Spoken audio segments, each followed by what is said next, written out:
Hey, how's it going, guys? Good afternoon. Hope everybody's doing okay. Hope you got to watch Miss Lopez. That was awesome. Nothing like a junkyard.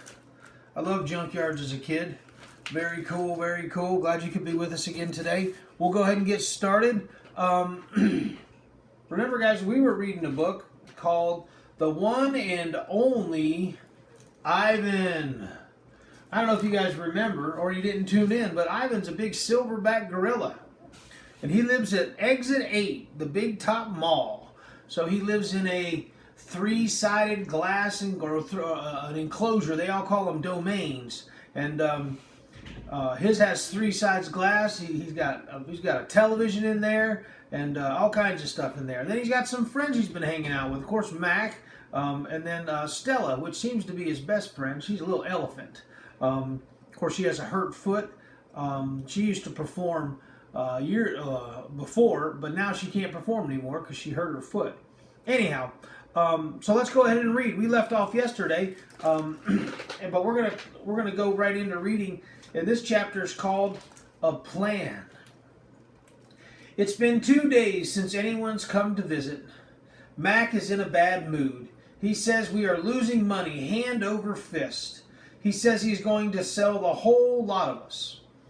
When Thelma, a blue and yellow macaw, demands, "Kiss me, big boy," for the third time in 10 minutes, Mac throws a soda can at her. You know what a macaw is? It's like a parrot. It's a big old bird that talks. Pretty cool. Thelma's wings are clipped so that they can't fly, or so she can't fly, but she still can hop. She leaps aside just in the nick of time. "Pucker up," she says with a shrill whistle. Mac stomps to his office and slams the door shut. I wonder if my visitors have grown tired of me. Maybe if I learn a trick or two, it'll help. Humans do seem to enjoy watching me eat. Luckily, I'm always hungry. I am a gifted eater. A silverback must eat 45 pounds of food a day if he wants to stay a silverback. 45 pounds of fruit and leaves and seeds and stems and bark and vines and rotten wood. Could you imagine 45 pounds of food? I bet you some of you guys weigh 45 pounds. Holy mackerel. Also, I enjoy the occasional insect, he says. I'm going to try to eat more. Maybe then we will get more visitors. Tomorrow I will eat 50 pounds of food. Maybe even 55. That should make Mac happy. You think it'll make Mac happy? Or you think it'll cost him more money? I don't know. Let's see. This chapter is called Bob. I explain my plan to Bob. Ivan, he says, trust me on this one. The problem is not your appetite. He hops onto my chest and licks my chin, checking for leftovers. Bob is a stray, which means he does not have a permanent address. He is so speedy, so wily, that mall workers long ago gave up trying to catch him. Bob can sneak into cracks and crevices like a tracked rat. He lives well off the ends of the hot dog he pulls from the trash. For dessert, he laps up spilled lemonade and splattered ice cream cones. I've tried to share my food with Bob, but he is a picky eater and says he prefers to hunt for food himself. Bob is tiny, wiry, and fast, like a barking squirrel. He is nut-colored and big-eared. His tail moves like weeds, the wind spiraling and dancing. Bob's tail makes me dizzy and confused. It has meaning within meanings, like human words. I am sad, it says. I am happy, it says. Beware! I may be tiny, but my teeth are sharp. Gorillas don't have any use for tails. Our feelings are uncomplicated. Our rumps are unadorned. Bob used to have 3 brothers and 2 sisters. Humans tossed them out of a truck onto the freeway when they were a few weeks old. Bob rolled into the ditch. The others did not. Here's a small picture of Bob. He's a dog, a stray dog. Here we'll get our YouTubers first. There he is. And then how about our Facebookers? There's Bob. How about that? So Ivan's got all kinds of friends there. at the Big Top Mall. His first night on the highway, Bob slept in the icy mud of a ditch. When he woke, he was so cold that his legs would not bend for an hour. The next night, Bob slept under some dirty hay near the Big Top Mall garbage bins. The following night, Bob found the spot in the corner of my domain where the glass is broken. I dreamed that I'd eaten a furry donut, and when I woke in the dark, I discovered a tiny puppy snoring on top of my belly. It had been so long since I'd felt the comfort of another's warmth that I wasn't sure what to do. Not that I hadn't had visitors. Mac had been in my domain, of course, and many other keepers. I'd seen my share of rats zip past, and the occasional wayward sparrow had fluttered in through a hole in my ceiling. But they never stayed long. I didn't move at all. I didn't move all night, for fear of waking Bob. Once I asked Bob why he didn't want a home. Humans, I noticed, seemed to be irrationally fond of dogs, and I could see why a puppy would be easier to cuddle with than, let's say, a gorilla. Would you guys like to have a big old gorilla as a pet? How cool would that be? Of course, you'd have to feed them 40 pounds of food a day. They'd keep you busy. Everywhere is my home, Bob answered. I am a wild beast, my friend, untamed and undaunted. I told Bob he could work in the shows like Snickers, the poodle who rides Stella. Bob and Snickers sleep on a pink pillow in Mac's office. He said he eats foul-smelling meat from a can. He made a face. His lips curled, revealing tiny needles of teeth. Poodles, he said, are parasites. I guess Bob doesn't like poodles, does he? Mac gives me a fresh crayon, a yellow one, and 10 pieces of paper. Time to earn your keep, Picasso, he mutters. I wonder who this Picasso is. Does he have a tire swing like me? Does he ever eat his crayons? Do you guys know who Picasso is? He's a famous artist, painter, all kinds of paintings. His paintings now are worth hundreds and thousands of dollars, maybe even millions. I scan my domain. What is yellow? Well, a banana. So I draw a banana. The paper tears, but only a little. I lean back and Mac picks up the drawing. Another day, another scribble, he says. 1 down, 9 to go. What else is yellow? I wonder, scanning my domain. Remember, the domain is where he lives. It's kind of like his cage. I draw another banana. And then I draw 8 more. 3 visitors are here. A woman, a boy, and a girl. I strut across my domain for them. I dangle from my tire swing. I eat 3 banana peels in a row. The boy spits at my window. The girl throws a handful of pebbles. Sometimes I'm glad the glass is there. My sister returned. After the show, the spit-pebbled children come back. I display my impressive teeth. I splash in my filthy pool. I grunt and hoot. I eat and eat and eat some more. The children pound their pathetic chests. They toss more pebbles. Slimy chimps, I mutter. I throw a me ball at them. You guys remember what a me ball is? He makes them. They're me balls. Not meatballs, me balls. Remember? He takes his poop and he makes them dry into a ball and then he throws it at them. Ay, ay, ay, this Ivan. Sometimes I wish the glass were not there. I'm sorry I called those children slimy chimps. My mother would be ashamed of me. Let's read about Julia. Julia. Like the spit-pebbled children, Julia is a child. But that, after all, is not her fault. While her father, George, cleans the mall each night, Julia sits by my domain. She could sit anywhere if she wants, by the carousel in the empty food court, on the bleachers coated in sawdust, but I'm not bragging when I say that she always chooses to sit with me. I think it's because we both love to draw. Sarah, Julia's mother, used to help clean the mall, but when she got sick and grew pale, and then she stopped. Sarah stopped coming. Every night, Julia offers to help George. Every night, he says firmly, "Homework, Julia. The floors will just get dirty again." Homework, I have discovered, involves a sharp pencil and thick books and long signs. I enjoy chewing pencils. I'm sure I would excel at homework. Sometimes Julia dozes off, and sometimes she reads her books, but mostly she draws pictures and talks about her day. I don't know why people talk to me, but they often do. Perhaps it's because they think I can't understand them. Or perhaps it's because I can't talk back. Julia likes science and art. She doesn't like Lilla Burpee, who teases her because her clothes are old, and she does like Deshaun Williams, who teases her too, but in a nice way, and she would like to be a famous artist when she grows up. Sometimes Julia draws me. I am an elegant fellow in her pictures, with my silver back gleaming like moon on a moss. I never look angry the way I do on the fading billboard by the highway. I always look a bit sad, though. Drawing Bob.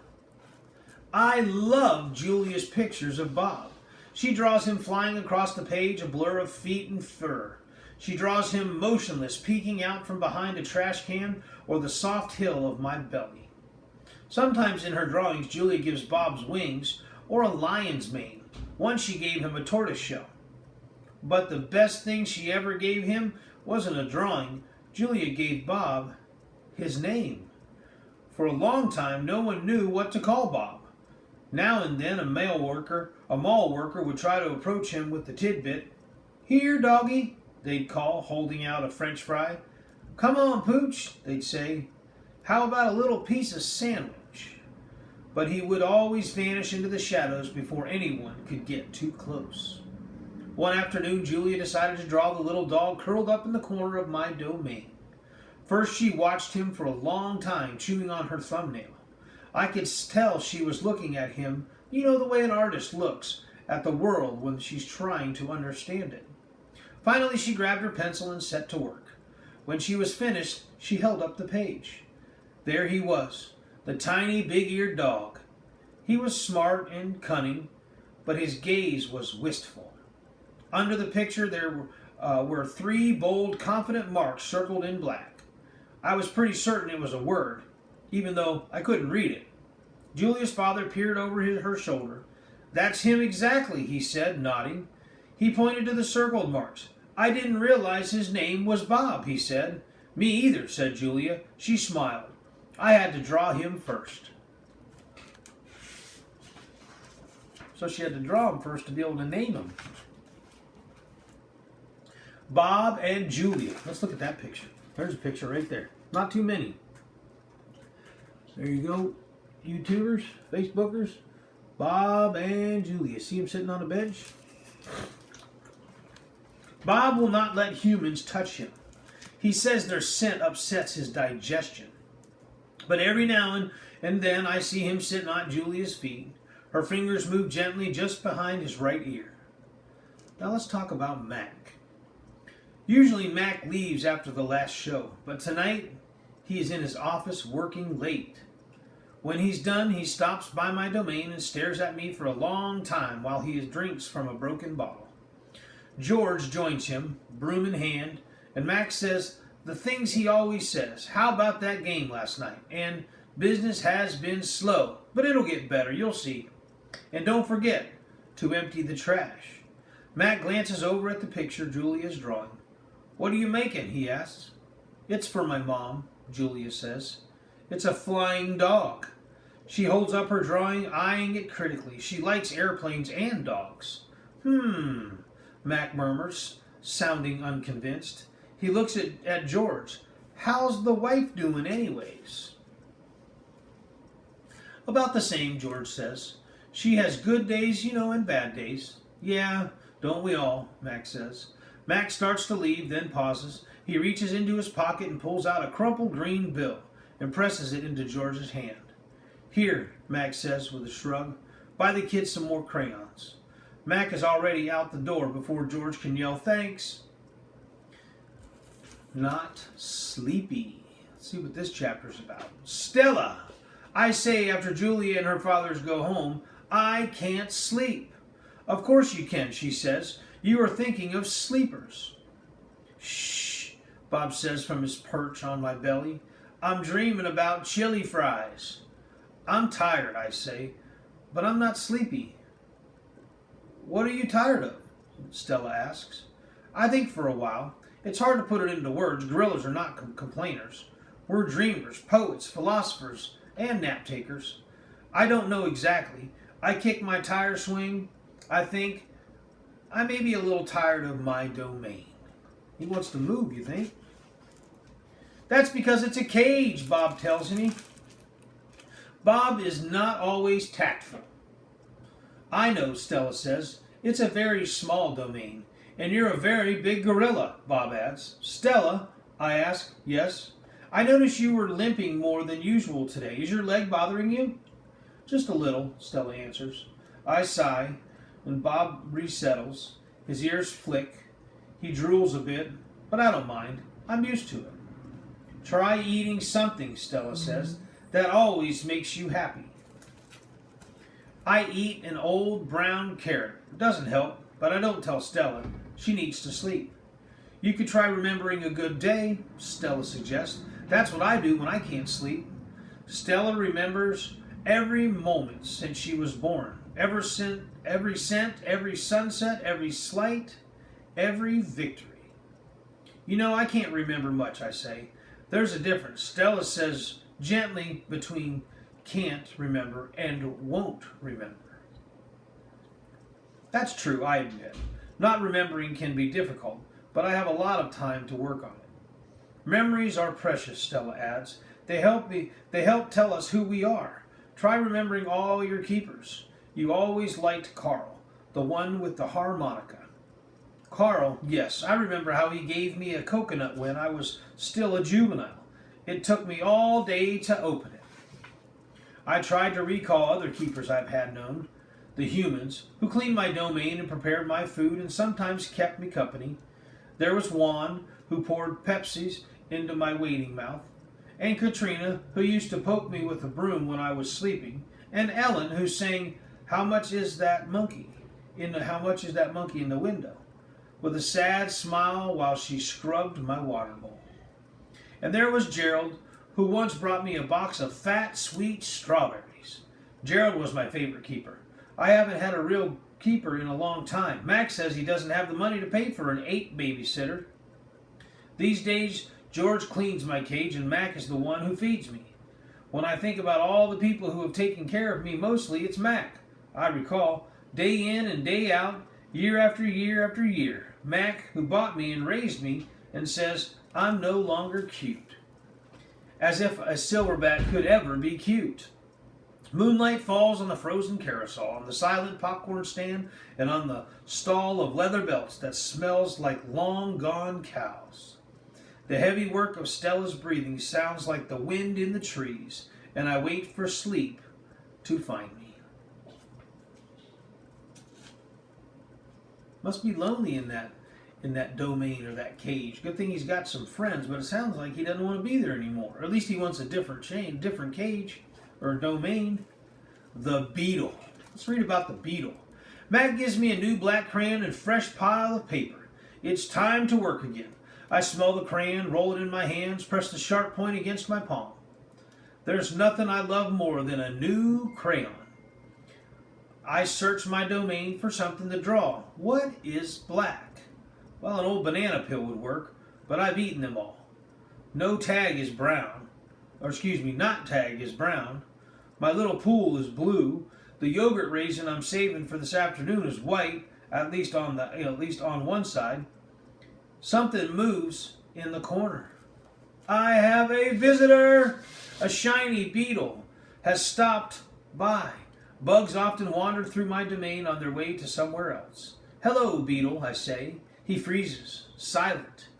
Bugs never want to chat. The beetle's an attractive bug with a body like a glossy nut. He's black as a starless night. That's it. I'll draw him. It's hard making a picture of something new. I don't get the chance that often, but I'll try. I look at the beetle who's being kind enough not to move, and then back at my paper. I draw his body, then his legs, his little antenna, his sour impression. I'm lucky the beetle stays all day. Usually bugs don't linger when they visit. I'm beginning to wonder if he's feeling all right. Bob, who's been known to munch on bugs from time to time, offers to eat him. I'll tell Bob that won't be necessary. I'm just finishing my last picture when Mac returns. George and Julia are with him. Mac enters my domain and picks up a drawing. What the heck is this, he asks. Beats me what Ivan thinks he's drawing. This is a picture of nothing. A big black nothing. Julia's standing just outside my domain. Can I see, she asks. Mac holds my picture up to the window. Julia tilts her head. She squeezes one eye shut. Then she opens her eye and scans my domain. I know, she exclaims. It's a beetle. See that beetle over there by Ivan's pool? Man, I just sprayed this place for bugs. Mac walks over to the beetle and lifts his foot. Before Mac can stop, the beetle skittles away, disappearing through a crack in the wall.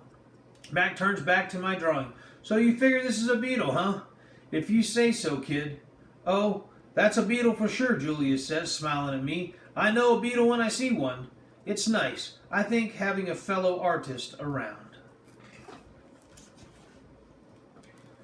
Ooh, let's read about change. Stella is the first to notice the change, but soon we all feel it. A new animal is coming to the Big Top Mall. How do we know this? Because we listen, we watch, and most of all, we sniff the air. Humans always smell odd when change is in the air, like rotten meat with a hint of papaya. Guessing. Bob fears our new excuse me. Pardon me. Bob fears our new neighbor will be a giant cat with slated eyes and a coiled tail. But Stella says a truck will arrive this afternoon carrying a baby elephant. How do you know? I ask. I sample the air, but all I smell is caramel corn. I love caramel corn. I can hear her, Stella says. She's crying for her mother. I listen. I hear the cars charging past. I hear the snore of the sun bears in their wiry domain. But I don't hear any elephants. You're just hoping, I say. Stella closes her eyes. No, she says softly, not hoping, not at all. So guys, I'm going to go ahead and stop there. So, it's interesting, the day in the life at a, pretty much like a circus, right? We got Ivan and Stella and Bob and all the characters hanging out in the domain. A gorilla that can draw pictures. But they seem kind of sad. They're kind of bored with the life that they have. They need some change. So I'm wondering who that new guest might be. Who's the new person or the new thing coming to the Big Top Mall? Tune in tomorrow. Actually, not tomorrow. It will be Monday. I'm going to give you the weekend off. But I'll touch base with you back in on Monday morning. It'll be me and my daughter doing morning announcements at 8:30 a.m. We'll follow that up with Miss Lopez reading at 12 o'clock. And then again at 12:30, me. Stay in touch for the one and only Ivan. It's getting good. We're going to see who the guest at the big Exit 8 Big Top Mall is. So we'll talk to you soon. Thanks for tuning in. You guys have a great afternoon and enjoy your weekend. We'll see you later. Bye-bye.